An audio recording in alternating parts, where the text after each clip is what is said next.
Alors, bonjour à toutes, bonjour à tous. J'espère que vous allez super bien, que vous passez un excellent week-end. Alors, j'espère que le marché a été favorable, d'accord, a été fructueux pour vous cette semaine. Nous avons eu certains plans qui se sont déclenchés en début de semaine et d'autres qui se sont déclenchés en fin de semaine, c'est-à-dire le vendredi. Alors, je vais commencer déjà avec le graphique de l'euro-dollar dont on avait parlé, dont on ne cesse de parler. L'euro-dollar, on avait parlé de ça le dimanche passé. Le plan, c'était un plan à l'achat. D'accord? On avait établi un plan à l'achat, un plan à la vente. Alors, le premier plan, c'était la possibilité que le prix revienne d'abord tester la droite que vous avez en bas ici. C'est une droite hebdo qui passe par les creux. D'accord? Qui a fait que nous avons eu. Je ne vais pas revenir tout ça en fait, je vais juste résumer ça. Avec cette droite-là, nous avons eu un biseau descendant, je crois, en hebdo et en mensuel. Donc, l'objectif, c'était ici que le prix revienne toucher et la bonne inférieure du canal descendant daily et cette droite, bonne inférieure du biseau descendant hebdo. Mais on ne l'a pas eu, donc on avait pris un achat ici en temps, si vous en souvenez. Alors, le plan de la semaine, de cette semaine, voilà, lors de la revue du dimanche passé, c'était que le prix revienne ici. C'était notre premier plan d'achat, que le prix revienne ici pour qu'on puisse prendre notre achat ou qu'on ait cassure de cette résistance baissière. Alors, j'avais également précisé qu'il était possible de prendre l'achat dans la zone ici, vu qu'on était dans une zone 61,8 FIBO. Voilà. Mais je disais que voilà, vu qu'on est en tendance baissière, pour moi, ce serait un peu difficile pour moi, mais qui n'était pas impossible, vu que nous sommes actuellement en train d'assister à un retournement, voilà, à la baisse du dollar. C'est-à-dire le dollar actuellement s'est heurté à une grande résistance majeure mensuelle, d'accord, ce qui a fait que voilà, nous sommes en train d'assister très probablement, avec tous les signaux que nous avons, à un retournement à la baisse du dollar. Mais c'est juste des signes parce qu'on n'a pas encore eu, comment on appelle ça, on n'a pas encore eu la confirmation. Voilà, donc c'est ce que vous avez actuellement sur l'euro-dollar également. Et vous voyez bien que là, nous sommes actuellement en train d'assister à la formation probable d'un, non, comment on appelle ça, d'un double bottom. D'accord? D'un double bottom avec ce creux, même si le creux n'atteint pas. L'essentiel, c'est qu'on voit quand même la configuration. Donc, nous allons prendre ce niveau comme ligne et comme ligne de cours. D'accord? Comme la ligne de cours. Donc, ça se voit même si on ne veut pas parler de double bottom et tout. Après, puisqu'on avait dit, notre deuxième scénario d'achat, c'était la cassure de cette résistance baissière, c'est-à-dire la cassure de la borne supérieure du canal descendant qu'on a eu à traiter pendant un bon moment. C'était ça, d'accord, qui allait déclencher notre achat. Mais on n'allait quand même pas ignorer cette résistance ici. Donc, ça vient confirmer effectivement que nous sommes en train d'assister à la formation d'un double bottom. Donc, l'objectif maintenant, d'accord, serait d'attendre la cassure. Et vous voyez, ça coïncide avec les 1,00. D'accord? Les 1,00. Donc, la cassure est de la résistance baissière et de la ligne de cours, les 1,00 ici, pour pouvoir chercher à prendre un achat. Là, on aura réellement des perspectives, d'accord, haussières sur l'euro-dollar. Donc, même si vous allez sur le graphique du DXY, je ne vais pas faire un tout dessus. Même si vous allez là-dessus, vous allez voir que nous avons également un petit support haussier qu'il faudrait casser avant d'avoir des perspectives à la baisse. Donc, le plan pour l'euro-dollar, c'est ça. Il faudrait qu'on casse et cette résistance baissière et cette ligne de cours résistance, d'accord, horizontale, qui représente la ligne de cours du biseau et de la, comment on appelle ça, du double bottom. Voilà. Donc, c'est à suivre. Ce serait vraiment intéressant si ça casse. Encore que la semaine prochaine, nous avons la publication des taux de la BCE, l'augmentation des taux de facilité de dépôt, je crois, le mercredi, si je ne me trompe. Et puis, je vais rapidement vous montrer ça. Le mercredi, bon, on a la publication des taux au Canada, il prévoit une augmentation. Nous avons voilà, le jeudi, d'accord, le taux de facilité de dépôt au niveau de la BCE, il prévoit une augmentation. Il prévoit également une augmentation des taux d'intérêt de 1,25 à 2. Voilà, donc une augmentation de 0,75 qui est prévue également. Donc ça arrive vraiment de faire bouger l'euro. Voilà. Je continue avec le GBP USD. Le GBP USD également. Bon, le plan ne s'est pas déclenché, donc je ne l'ai pratiquement pas touché. D'accord, je ne l'ai pratiquement pas touché. Seulement, bon, peut-être pour ceux qui font du scalping, peut-être, parce qu'on avait parlé de ce support haussier. qu'on pouvait trader en H1, M15, 6 cassures ici. Donc, on a eu une cassure. Bon, après, le vendredi, on a la réintégration et tout.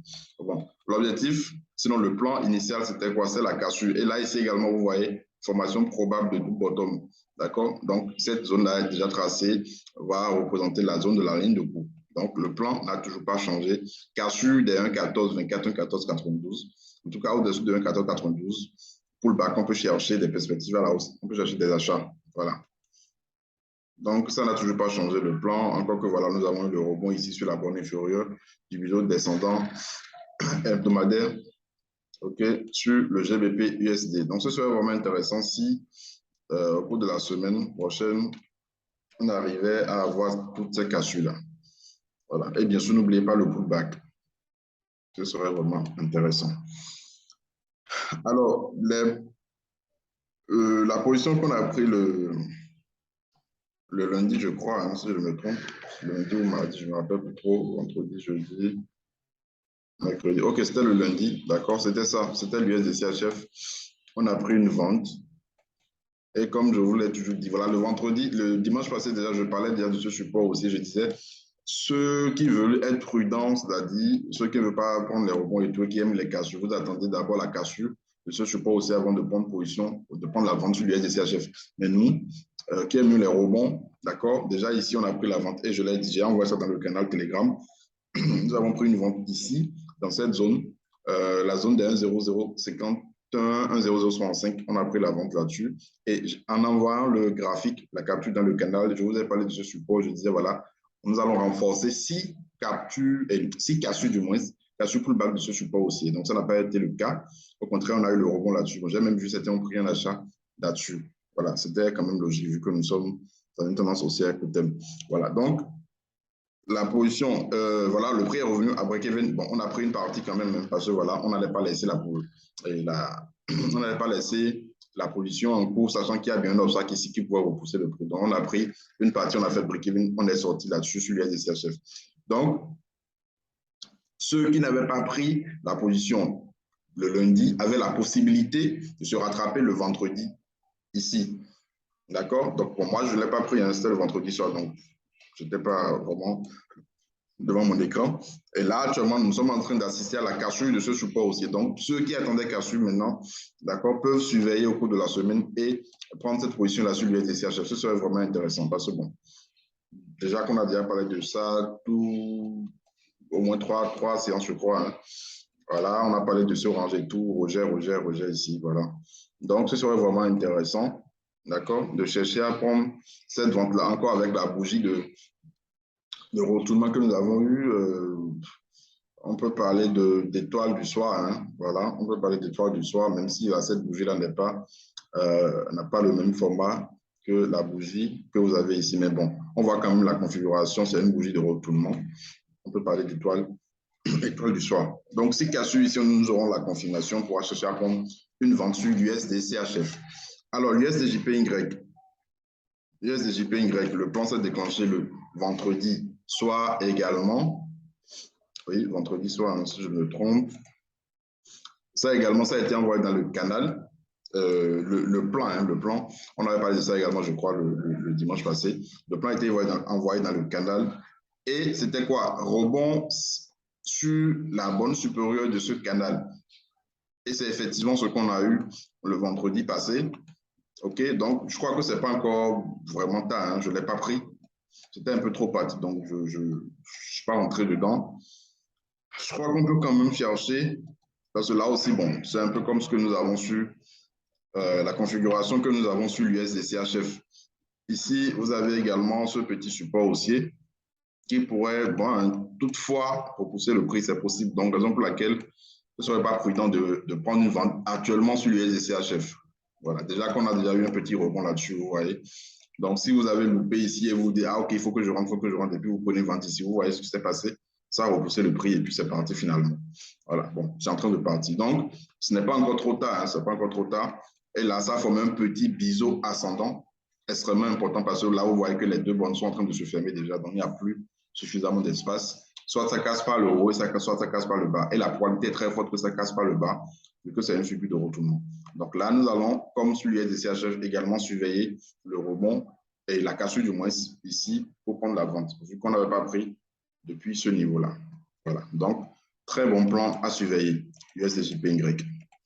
Alors, vous avez également l'euro JPY dont on avait parlé la dernière fois. Voilà, je l'ai dit également, presque le même plan comme sur le USDJPY. Hein. Voilà, j'avais parlé de cette zone, j'ai parlé également de cette résistance où je disais, voilà, ceux qui voulaient pouvaient déjà acheter si cassure ici, parce qu'on était ici le dimanche passé, si cassure ici pour venir chercher le premier relatif 145,69. Puis après, bon, la bonne supérieure ici, la figure que vous avez en haut ici, donc biseau ascendant toujours.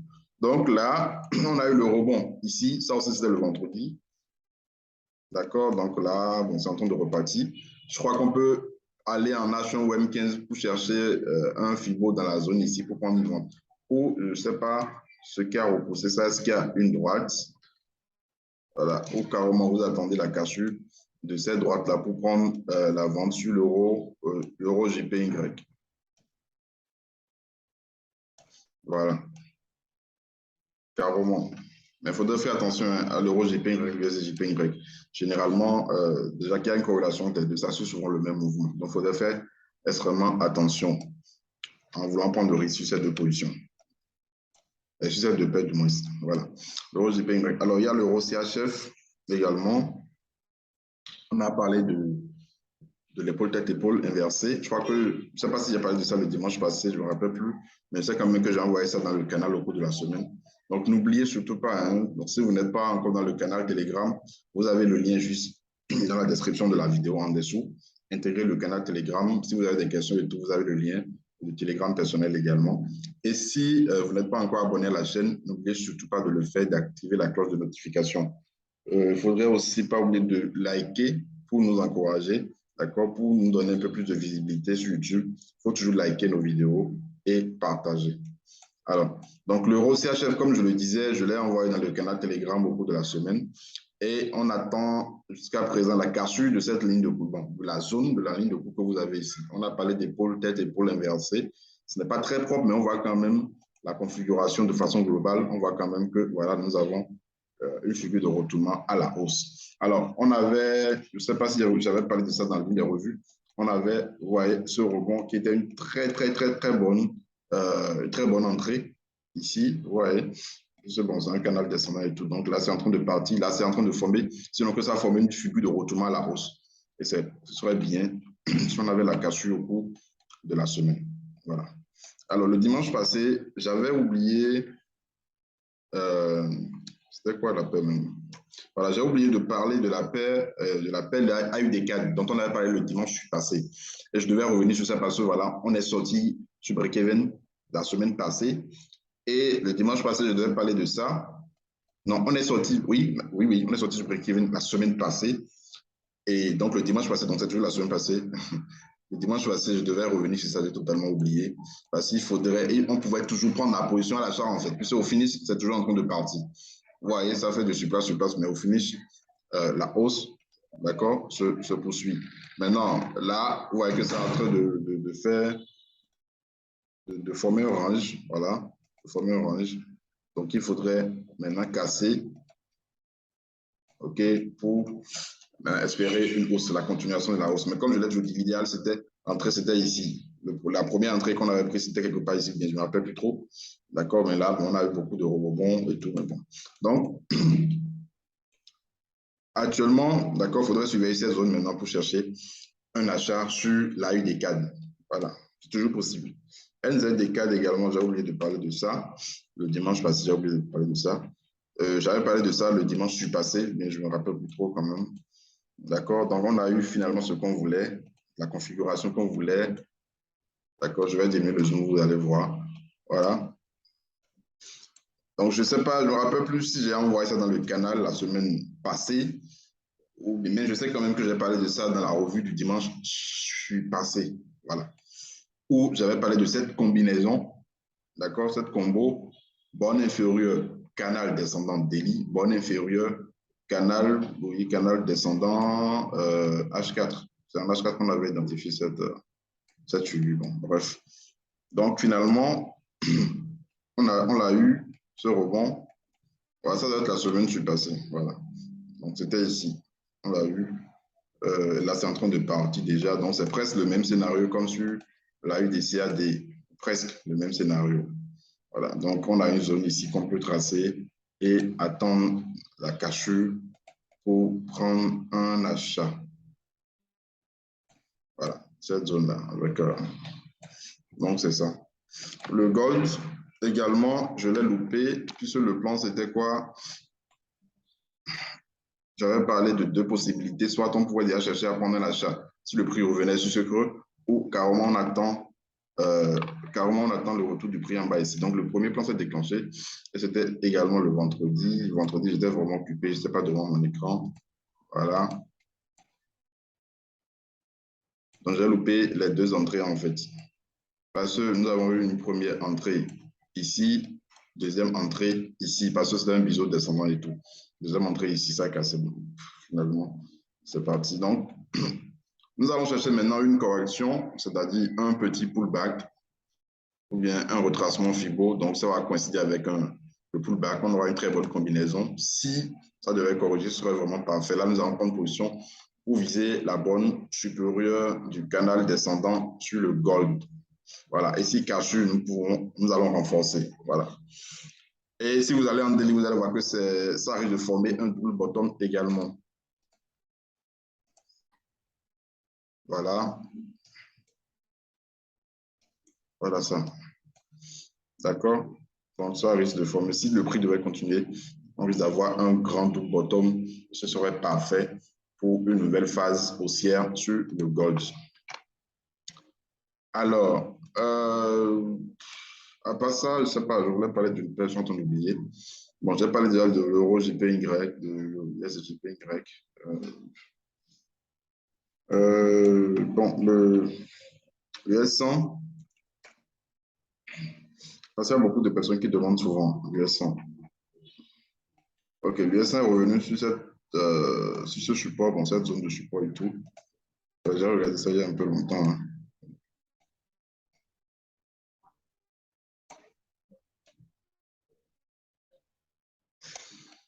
Voilà, c'est revenu. Donc, sur le support, finalement, et tout, c'est en train de partir. Là, nous avons déjà une première correction ici. Donc, en temps normal, la hausse devrait se poursuivre. Donc, correction, voilà. Bon, si ça casse, on risque d'assister effectivement à une hausse. Et comme vous savez, moi, je n'aime pas vraiment les cassures. Donc, moi, si je dois trader ça cette semaine, je vais vraiment attendre que ça bouge. Ça peut monter encore, d'accord? Et après, je vais attendre maintenant la correction pour pouvoir entrer dedans. Sinon, louper l'entrée ici et prendre ça ici, vraiment, ce serait... En tout cas, pour ma part, je ne vais pas prendre ça. Voilà. Là, vous serez obligé d'attendre la cassure ici avant de rentrer là-dessus. Donc, ce n'est pas trop ça. Ok, donc voilà un peu tout ce que j'ai prévu pour vous. N'oubliez surtout pas de liker, de partager. Et aussi, pour la fin de l'année, vraiment, je n'ai pas réellement prévu une formation en tant que telle, en présentiel ou en ligne. Donc, nous allons continuer avec la formation intermédiaire. La promo qu'on avait arrêtée le 7 octobre, nous allons continuer avec cette promo. Mais là, il n'y aura pas de compte bonus, non. Ce sera juste le prix, 50 000 francs au lieu de 100 000 francs. En tout cas, vous avez tous les détails, d'accord, juste en dessous de la vidéo. Passez une très bonne semaine de trading.